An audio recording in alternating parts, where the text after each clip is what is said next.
Hey, what's up, guys, and welcome back to my reading journey. Hope you're all doing fine, and we continue with the fourth part of Law and Order. So let's do this.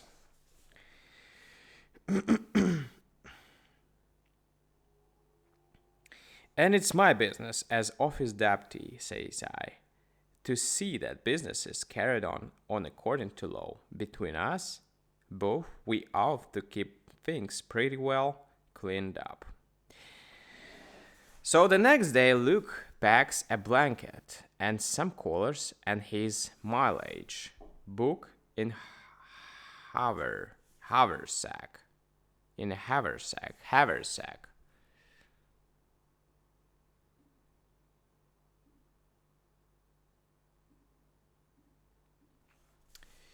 And him and me hits the breeze for New York. It was a powerful long ride. The seats in the cars was too short for six-footers like us to sleep comfortable on, and the conductor had to keep us from getting off at every town that had five-story houses in it. But we got there finally, and we seemed to see right away that he was right about it. Look, says I, as as office deputy, and from a law standpoint, it don't look to me like this place is properly and legally in the jurisdiction of Manjari County, Texas. From the standpoint of order, says he, it's amenable. Amenable to answer for its sins to the to the properly appointed authorities from Bildad to Jerusalem. Amen, says I. But let's turn our tricks sudden and right. I don't like the looks of this place. Think of Pedro Johnson, says Luke, a friend of mine and yours shot down by one of these glided abolitions, abolitionists at his very door. Very door? It was at the door of the freight depot, says I. But the law will not be balked at a quibble like that. Will not be balked at a quibble like that. Quibble. We put up at one of them big hotels of Broadway. The next morning I goes down about 2 miles of stair steps to the bottom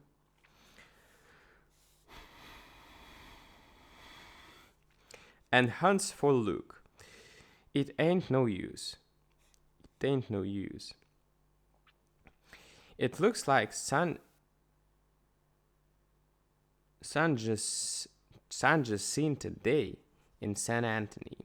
There is 1,000 folks milling around in a kind of a roofed over plaza with marble pavements and trees growing right out of them, and I see no more chance of fighting Luke than if we was hunting each other in the big pear flat down below old Fort Evel.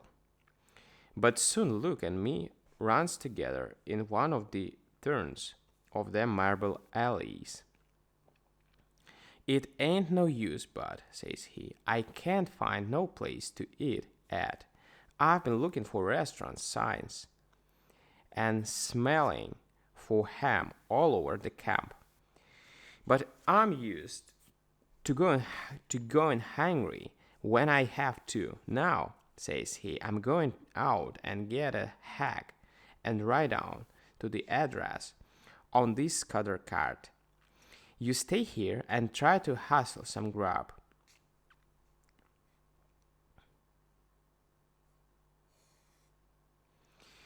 but I doubt if you'll find it. I wish we'd brought along some cornmeal and bacon and beans. I'll be back when I see these scatter, if the trail ain't wiped out. So I starts foraging for breakfast.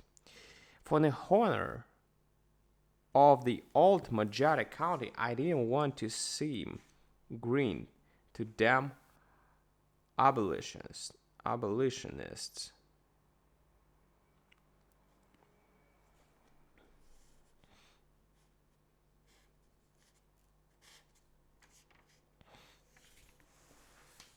So every time I turn a corner in them marble halls, I went up to the first desk or counter I see and looks around for grub. If I didn't see what I wanted, I asked for something else. In about half an hour, I had a dozen cigars, 5 story magazines, and 7 or 8 railroad timetables in my pockets, and never a smell of coffee or bacon to point out the trail.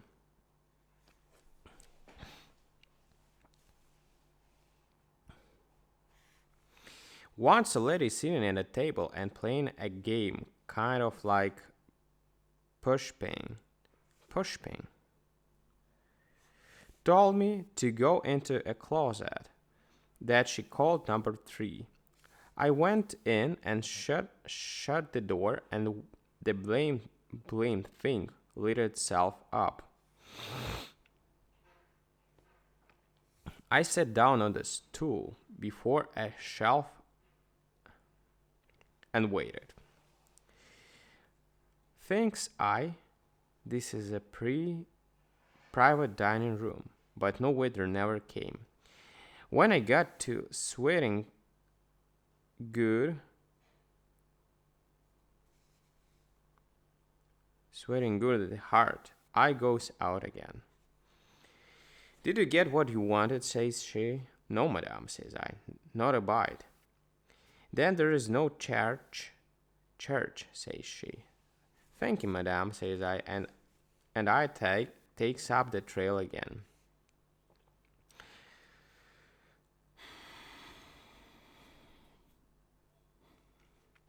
By and by, I thinks I'll shed etiquette.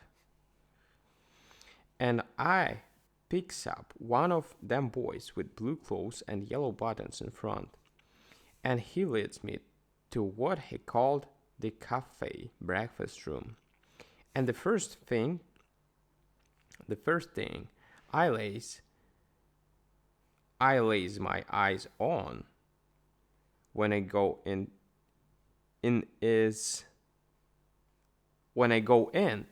that boy that had shot Pedro Johnson. He was sitting on alone at a little table, hitting an egg with a spoon, like he was afraid he'd break it. I take the chair across the table from him, and he looks insulted and makes a move like he was going to get up. Keep still, son, says I. You're apprehended, arrested, and in charge of the Texas authorities. Go on and hammer that axe some more it's if it's the inside of it you want. Now, what did you shoot Mr. Johnson's of Bill that for? And may I ask who you are, says he. You may, says I. Go ahead. I suppose you on, says this kid without betting his eyes. Betting. But what are you eating here, waiter? He calls out, raising his finger. Take this gentleman's order. A beefsteak, says I, and some fried eggs, and a can of peaches, and a quart of coffee will about suffice. Suffice.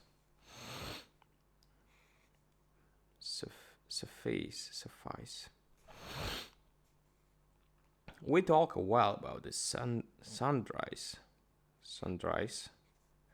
of life, and then he says, "What are you going to do about that shooting?" "I had a right to shoot that man," says he. "He called me names that I couldn't overlook.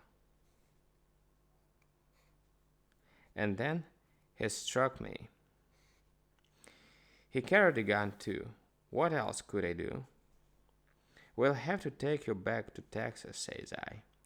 "I'll take you go back," says I'd like to go back," says the boy, with a kind of grin. "If it wasn't on an occasion of this kind. It's the life I like. I always wanted to ride and shoot and live in the open air ever since I can remember." Alright, the dialogue continues. So we're gonna figure out what's happened next on the fifth part, the conclusion part, tomorrow. So thank you guys for joining me today, and see you tomorrow on the final part.